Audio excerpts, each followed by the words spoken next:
May I thank Sarah Benson, CEO of Women's Aid, for the invitation to address your webinar today as we mark the International Day for the Elimination of Violence Against Women. May I also welcome the opportunity to commend most warmly Women's Aid on the new report which you are launching today, shining a light as it does on a particular and perhaps less researched aspect of gender violence, that of relationship abuse among younger women. The pursuit of equality for all citizens has been a focus of so many of the campaigns in which my wife Sabina and I marched and participated all our public life. We are both, however, acutely aware that after small but significant gains, these are struggles that cannot be overcome as long as there continue to be thousands of women, and indeed many men, who live lives as victims of unprovoked violence, often finding themselves trapped in cruel relationships that at their origin they may have entered into with so much joy and hope for the future. In February 2015, I received an invitation from the Under-Secretary General and Executive Director of United Nations Women to become a champion of the He for She campaign. This global campaign is one that has the engagement of men and boys at its core, seeking to bring one half of humanity together in support of the other half of our human family, and engaging institutions and organizations that are in a position to influence change within communities, and particularly in relation to those settings where women are most vulnerable to gender inequality and discrimination. Violence against women and girls is one of the most widespread, persistent and devastating human rights violations in our world today. Kofi Annan, then Secretary General of the United Nations, declared in a 2006 report published by the United Nations Development Fund for Women, violence against women and girls is a problem of pandemic proportions.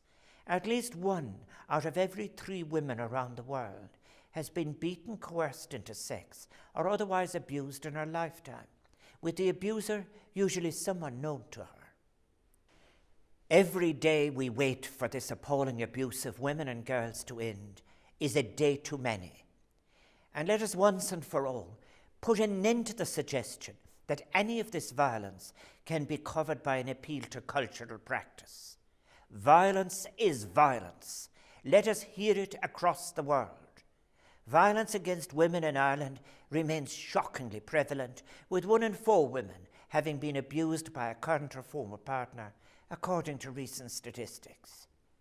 We know from research that domestic violence tends to form a pattern of behavior rather than an isolated event, that domestic abuse can also be linked with incidents of child abuse, that in its extreme form, domestic abuse can and does result in female homicide. Since 1996, approximately 250 women have died violently in Ireland, with 2/3 killed in their own homes. Domestic violence remains a problem at elevated risk for women who are part of a minority. According to the Women's Health Council, non-Indigenous minority ethnic women are over 2.5 times more likely to seek services from gender-based violence organizations. Trafficking and sexual exploitation remain in areas of gender violence that require increased international efforts to tackle. The statistics are grim.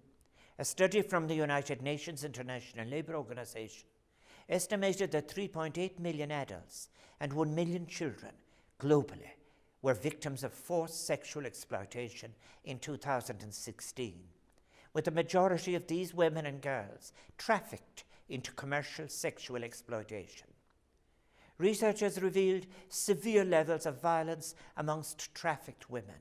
95% of women had been subjected to physical or sexual violence, with 75% physically hurt and 90% reporting sexual assault.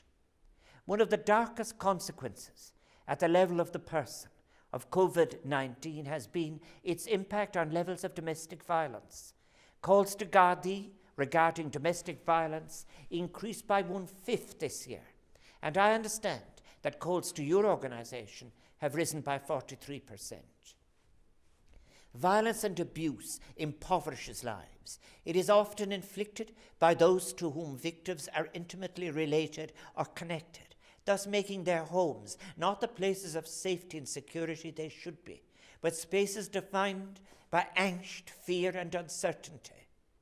Internationally, violence has become a weapon of war, with rape of women and men reported in several recent accounts, such as that which occurred in Sudan in June last year. Violence is not inherent in the human being. It is learned, copied, imitated, and absorbed in an insidious acculturation process. Such violence is often now correctly considered a form of hate crime committed against women or girls specifically because they're female.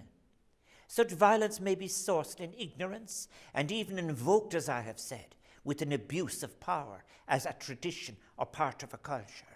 We must assert, I cannot repeat it often enough, and in the strongest possible terms, that there can never be any cultural rationalization for gender violence.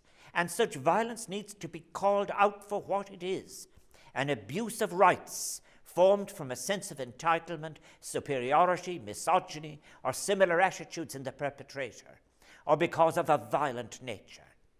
This is a discussion which must be kept ongoing at the United Nations at every level. Women's rights for all of us, women, men, and children, remain one of the great ethical challenges of our time. The international community has failed women for too long, and by failing women, failed humanity.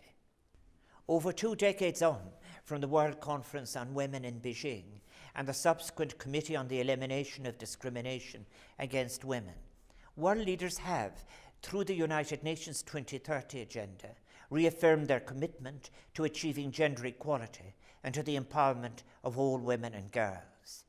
As part of the 2030 Agenda, the United Nations Sustainable Development Goals, constantly on display at Oris and Uachtaráin at Sabina's request, are the blueprint to achieve a better, more sustainable future for all.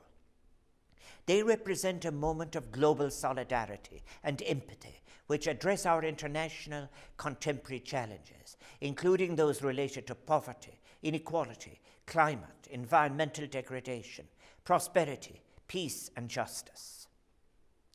Goal number 5, how wonderful if it were on the lips of every schoolchild and teacher, calls on all nations to achieve gender equality and empower all women and girls. The assertion is that the goals can deliver transformative change for girls only if girls are consulted. Their priorities and needs must be taken into account. Girls should not be viewed in any simplistic sense as mere beneficiaries of change, but rather be acknowledged, respected, and heard as agents of change. Engaging women and girls in the implementation of the Sustainable Development Goals is therefore critical. In conclusion, we must here at home and abroad, and at every level, continue to raise public awareness about the issue, as well as increasing both policy making and resources dedicated to ending violence against women and girls worldwide. Let us all commit to vindication of what has been agreed at the United Nations. Call out nations and institutions who covertly or overtly make gender violence acceptable. Walk in solidarity with those in our society who suffer from emotional and physical abuse, and do all we can to raise awareness of this most important rights issue. This would be such an essential step towards true democracy, towards an Ireland defined by equality and a spirit of shared humanity. May I finish by saying what a privilege it is to recall the courage of the early founders of Women's Aid, whom Sabina and I knew and so respected their courage. And can I congratulate the staff and volunteers of Women's Aid who continued this work in new and challenging times. I wish you all a most stimulating and enjoyable virtual conference. Can I join too with you all in a plea to those women who may be living in abusive circumstances to seek help from Women's Aid and the Gardaí, so that the cycle of domestic violence can be broken, and that out of the darkness of such abuse, they can emerge into a brighter future of respect and freedom. Beir Beannacht,